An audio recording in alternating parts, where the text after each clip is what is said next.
Twifurize kugira ibihe byiza aho muherereye hose. Uyu munsi rero muri kuri channel ya Torotoro.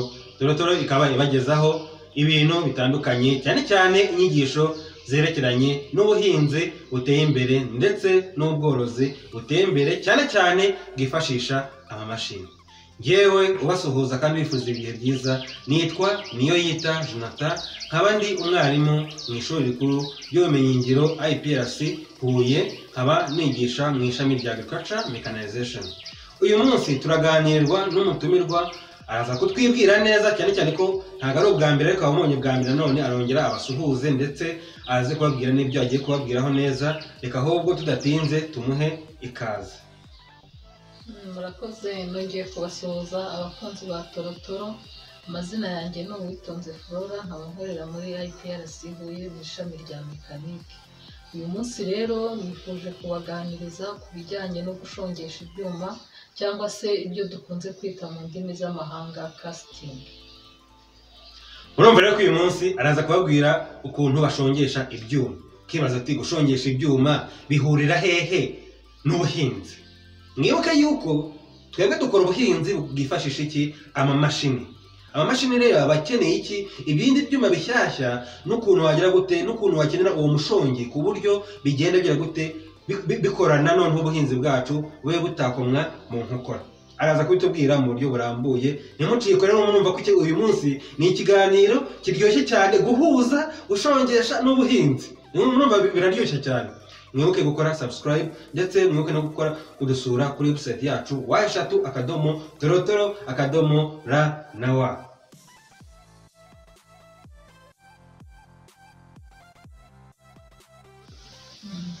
Twatangiye rero tugiye kuganira ku cyo twita casting cyangwa se ibijyanye no gushongesha ibyuma. Ubundi rero mu gushongesha habaho uburyo bashongesha ibyuma bitewe n'icyuma runaka ushaka. Hari ibyo tugira byitwa manufacturing process cyangwa se uburyo wifashisha mu gukora icyuma runaka cyangwa se pièce runaka ushaka. Rero casting iri mu buri bumwe mu buryo bwa manufacturing process ariko ikorwa mu bundi buryo. Rero casting wakwibaza se casting ubundi ikorwa ite? Ese ubundi ni kubera iki dushongesha ibyuma? Ubundi rero dushongesha ibyuma kubera yuko tuba dukeneye gukora pièce runaka. Iyo pièce dukeneye gukora hari uburyo bwinshi twakabaye tuyikoramo, ariko bigendeye kuri uburyo buri economique ushobora gusanga kujya gukoresha bwa buryo bundi busanzwe buhari bwa manufacturing process buri buguhende kurenza kurusha gushongesha. Cyangwa se nanone ushobora gusanga icyuma ukeneye cyangwa se pièce ukeneye gukora ifite shape cyangwa se nabyita nka forme igoye cyane, iri complexe ku buryo utashobora kuyikora wifashishije bwa buryo bundi dusanzwe tuzi. Ugahitamo rero gukoresha casting. Ubwo rero ni muri urwo rwego dushongesha ibyuma.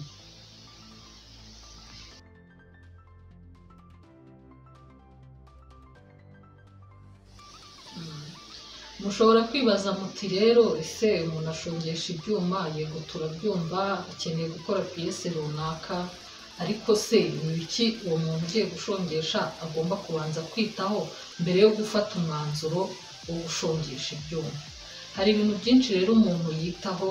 Mu bintu witaho harimo cost. Ugomba kwita ku giciro ibyo bintu bizagutwara, kuko ushobora gusanga ukareba pièce ukeneye ugasanga nuhitamo kuyishongesha biri buguhende kurusha uko wakoresha indi manufacturing process, ugahitamo gukoresha gushongesha. Hanyuma hari quantity of product.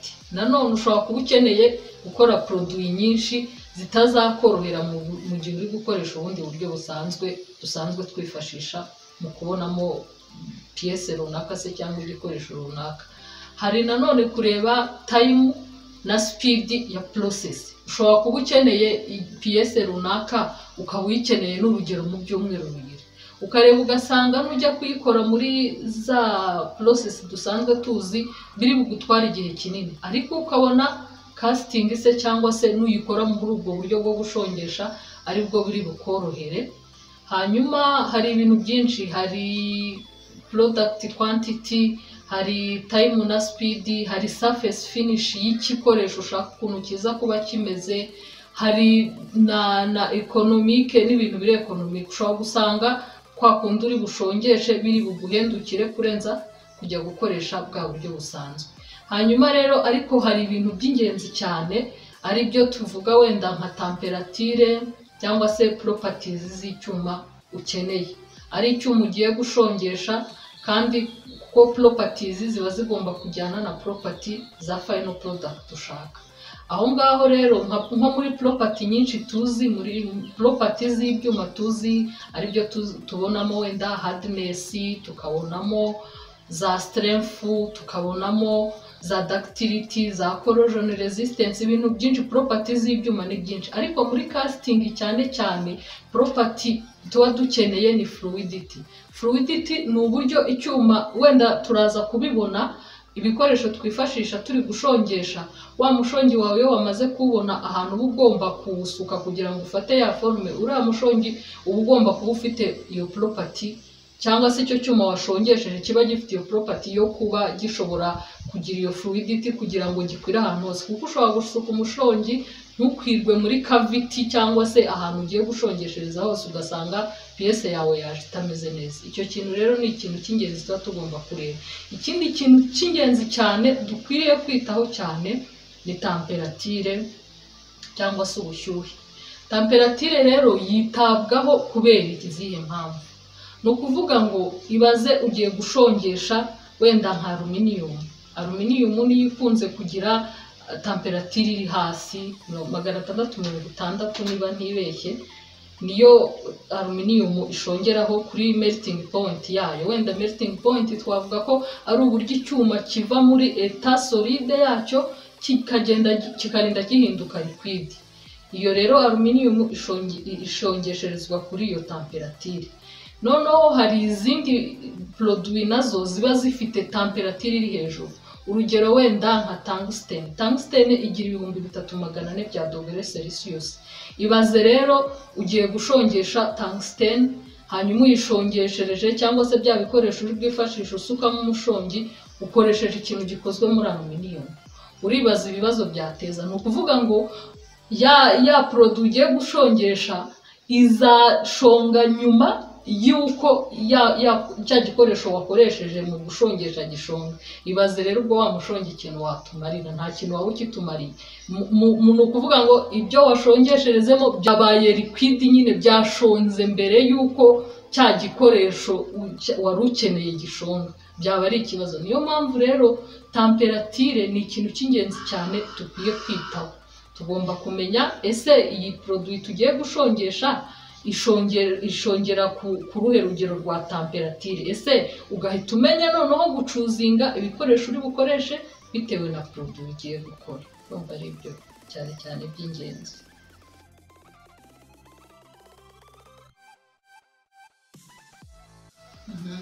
Rero wa mushongi wacu twamaze kudetamininga bya bintu byose dukeneye, twamaze kubona final product dushaka iraza kuba imeze ite, twamaze kubona ibyo dukeneye byose kugira ngo dushongeshe.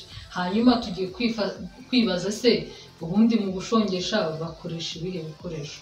Rero mu gushongesha hari ibikoresho byinshi bitandukanye byifashishwa, kuko akenshi bitewe yuko no mu gushongesha harimo uburyo bwinshi butandukanye.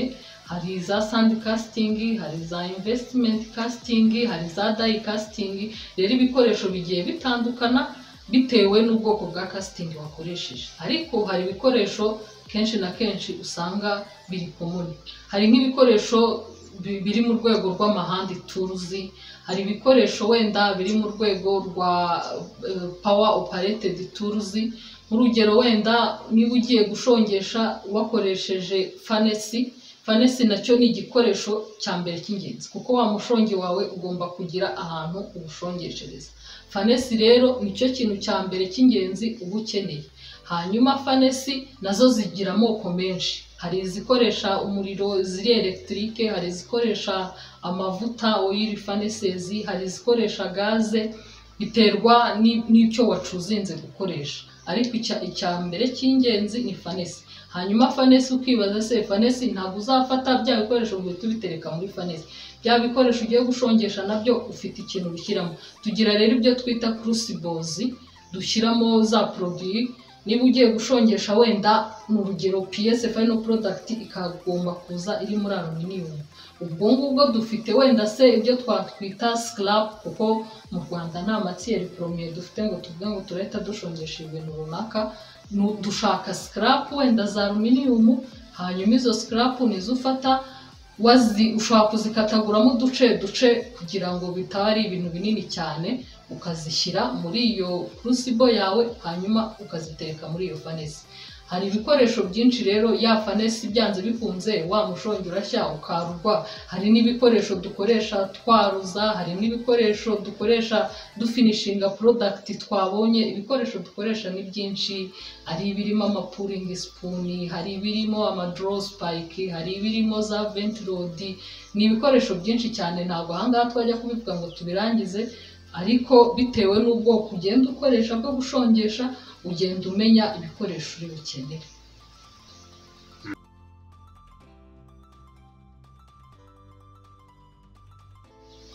Twari tumaze kureba ibikoresho twifashisha mu gushongesha, noneho wakwibaza uti se twabonye ibyo bikoresho, ariko se ubundi gushongesha byo ubundi bikorwa bite? Uko bikorwa rero, twavuze izo procedure zose, wamaze kwenimera ibyo ukeneye, wamaze kubona final product ukeneye. Noneho rero mu gushongesha hari ibikoresho runaka na process runaka ukora mu kugira ngo noneho utangire gushongesha wa mushongi wawe. Wenda bitewe n'ubwoko bwa casting ugiye gukora, cyangwa se niba ari sand casting cyangwa se niba ari die casting, hari uburyo bwinshi na bwinshi buba buri common abantu bakoresha. Urugero wenda nko kuri sand casting, ni urugero wenda ukeneye nk'amenyo, hari amenyo y'imashini zino zo mu buhinzi. Reka tuvuge zo mu urugero rwo mu buhinzi kuko nibwo turi kwibandaho. Ariya menyo nimba muyareba neza, ntabwo ari amenyo ushobora kuyakorera ku mashini cyangwa se mu buryo busanzwe bwa manufacturing process bundi dusanzwe dukoresha nko kuri za mashini twagiye tuvuga n'ibiki. Hariya uhakoresha mu gihe wenda ufite ikibazo ushaka gukosora, ariko noneho tugiye gukora produit igitangira gukorwa, turareba rero turabigenza gute. Hano rero hazamo n'ibintu bijya gusa na carpentry. Bibaza ati se carpentry yiraza iti? Yamenyo turabanza ubundi dukore final produit isa neza identique niyo dukeneye finale, ariko tuyikore mu rubaho. Nitumara kuyikora ya produit mu rubaho, tuyishyire ku ruhande. Hanyuma hari uburyo bwifashishwa umucanga. Ufata umucanga ukawuvanga, hari ayandi maproduit uvangamo, usibye ko atari n'imicanga iyo ari yo yose, hari imicanga yabugenewe gukoreshwa muri casting. Hanyuma uwo mucanga wamaze kuwukorera izo treatment zose ukeneye, urawufata uwushyira ahantu mu byo twita muri za mold. Umara kuwushyiraho muri iyo mold umucanga uwufesinge neza, hari udukoresho nyine twinshi tugenda dukoreshwa. Hanyuma ufate cya gikoresho cyawe wa designinze ariko kiri mu rubaho, ukinjize muri wa mucanga, usa nk'ugipressa ugikanda ukinjizamo. Ariko ubwo umucanga hari properties z'ibindi bintu baba bashyizemo mu mucanga kugira ngo wa mucanga utaza guhita usenyuka. Aba ari umucanga uri compact wegeranye. Hanyuma rwa rubaho washyizemo rukoze muri ya forume wenda y'amenyo y'isuka dushaka gukora, ukuramo rwa rubaho. Umara gukuramo iyo forume y'urwo rubaho nyine rukoze neza tereke nk'uko ayo menyo akoze, iyo umaze kuwukuramo hahandi muri wa mucanga hasigara neza hafashe forume imeze neza nk'uko ya final product cyangwa se iyo produit wari umaze gusunikamo cyangwa gupressamo imeze. Hanyuma sasa rero ugafata uwo mushongi wawe. Umushongi wenda turavuga ati se umushongi wambaza ati se umushongi uje utaka kanya. Umushongi nawe wamaze kureba, wenda wasanze iryo ryinyo wenda rikoze muri aluminium cyangwa se rikoze muri miridistiri n'ibiki, wateguye za scrap zose uri bukenere. Urafata rero ya furnace yawe ushyiremo ibyo ukeneye gukoresha. Ubwo ibyo ukeneye gukoresha ni za scrap twavuze, uzishyire muri izo crucibles. Hanyuma numara gushyira muri crucible uterure crucible yawe uyitereke muri fanesi nayo ibifungwa, hanyuma bitewe n'ubwoko bwa fanesi wakoresheje, niba ari ya gaze niba ari iki, urayarimanta. Numara kuyarimanta, wenda nko mu buryo buciriritse, wenda nk'abantu bakunze gukoresha utwa aluminium yo ushobora no gukoresha fanesi ukayishyiramo n'amakara. Hari amafanesi akoresha amakara cyangwa se ibyo twita amaforge half. Hanyuma warangiza wamara kuterekamo ukarimanta ya fanesi yawe rero mu kuyarimanta wamaze gushyiramo za scrap zawe, utegereze ko bigera bya byuma biva kuri ya eta yabyo solide bikagera kuri ya eta iri liquide. Niba ari temperature runaka, hari utwo dukoresho tuba twifashisha kugenda ureba uwo mushongi wawe temperature ugezeho, ukamenya ko ugeze igihe cyo kwarurwa. Iyo umushongi wawe rero umaze kugera igihe cyo kwarurwa, hari ibikoresho wifashisha uwukura muri iyo fanesi, kuko birumvikana za crucible washyizemo iri mu mushongi yamaze gushyuha n'umwanya imaze itetse ibyo bintu. Hari ibikoresho rero twifashisha nk'ama crucible tongs, ukayakoresha ukuramo ya crucible, ufata uwo mushongi donc uri muri iyo crucible ukawusuka hantu hafashe ya forme neza ya produit final ukeneye. Hanyuma urabireka bigahora akanya, ugira umwanya runaka ureka bigahora, ukabona ko nyine bitakiri umushongi, byamaze gusubira muri ya eta iri solide. Noneho ukaza noneho gukuramo ya produit yawe. Ya produit yawe rero mu kuyikuramo, ushobora kuba wabisutse ahantu muri patena iri permanent, ariko ushobora kuba wisutse muri mold permanent. Hari n'iziba rero zitari permanent ku buryo ushobora guhita uyisenya ugakuramo ya produit finale yawe. Iyo produit fini yawe rero nanone byanze bikunze, hari igihe ibiri fini, ariko hari igihe haba hari nk'amatolerance, nk'utuntu twarenzeho, igakenerwa kuba noneho aribwo wayijyana kuri za mashini zindi zisanzwe zifashishwa. Nimba ari utuntu twarenzeho ukadukuraho, kuko hashobora kurengaho utuntu ku ruhande.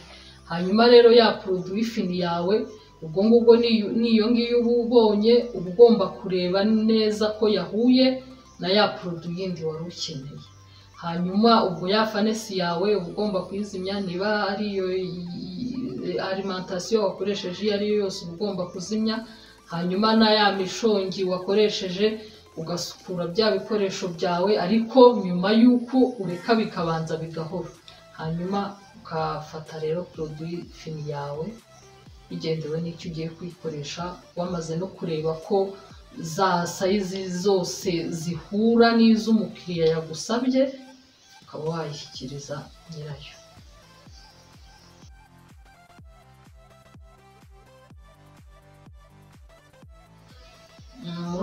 Murumva rero dushobora kwibaza ati se ibi bintu byose twebwe nk'abahinzi, se gushongesha ibyuma twebwe nk'abahinzi se bizadufasha iki? Twebwe ko ibyacu ari uguhinga tugakoresha za mashini zacu duhinga, ariko utekereje neza uraza kumva ko iyi tekinoloji izagufasha iterera. Niba ukoresha ya mashini ihinga, ayo masuka ari gukoresha akenera gukorwa. Ushobora kuyikoresha ikagira utubazo dutoya, ushobora kuba wakora muri bwa buryo za process zindi dusanzwe tuzi, ariko noneho irasaza burundu. Uzakenera kuyisimbura, uzakenera produit noneho iri nshyashya. Urumva ko rero ubu buryo bwo gukasitinga buzagufasha mu gihe wabonye izo pièces zawe ku gihe, igihe wabonye ibyo byose umuhinzi akenera, iyo mashini yawe iri guperforminga ku rwego nyarwo. Kuko nanone ntago wakoresha imashini ngo isaze nurangiza nawe urekera aho ngaho. Urumva ko umusaruro wawe uziyongera mu gihe bwa buryo bwakoreshejwe, ukabonera ibyo ushaka ku gihe. Niba ari iyo suka yawe, niba ari igihe cyawe waplaninze cyo guhinga, bigahura n'igihe cyawe. Murumva rero ko ubu buryo urabukeneye byanze bikunze nk'umuhinzi. Murakoze.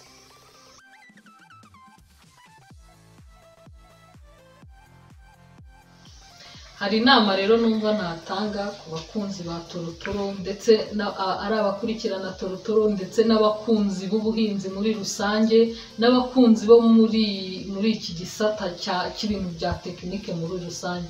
Murumva ko ibi bintu izi tekinoloji zose zirakenewe, ariko mu gihe zikenewe n'ababijyamo bakabyiga bakabikora, kuko niba abantu babikoramo ari bakeya byanze bikunze hari impact bigira, bishobora kongera bya biciro bishobora kugutwara gukoresha ikintu, kubera ko ababikora ari bakeya baba barishoresheje, usanga wenda bari na overloaded bafite ibintu byinshi byo gukora. Ariko abantu babiganye muri rusange, cyane cyane abakobwa bakitinyuka, hari igihe ushobora kwibaza se ibyo bintu by'umushongi, ibyo bintu se binguyeho ibiki, ariko nta kazi katagira accident, ariko accident zose zirindwa, habamo na za safety precautions uba ugomba gufata mu gihe urimo urakora ako kazi.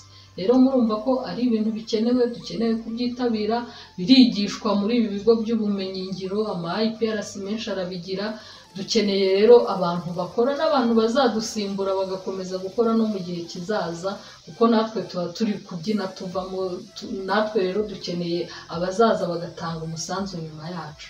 Rero murumva ko ni ingenzi cyane, niba mukeneye kubyiga mwabitekerezaho neza, ariko byanze bikunze murabikeneye kuko ni byiza ku isoko ry'umurimo, kandi turimo turagenda dutera imbere igihugu cyacu muri kategori zitandukanye, muri industries zitandukanye.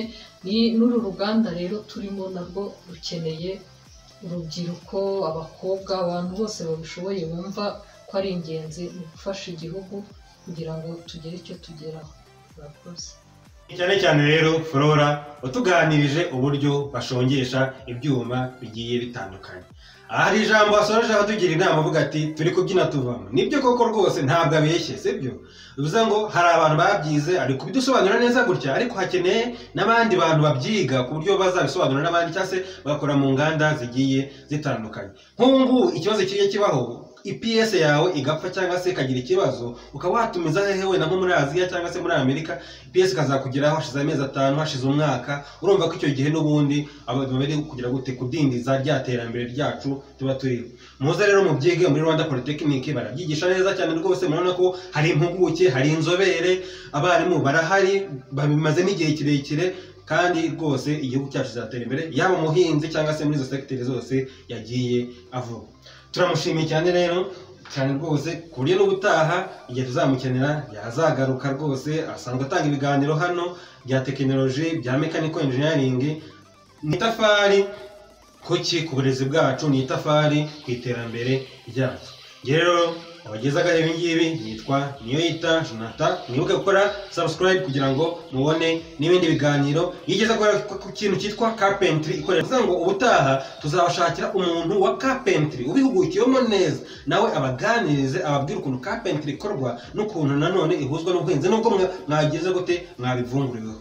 Ciao, bye, tuzasubira ubutaha. Imana ibahe umugisha.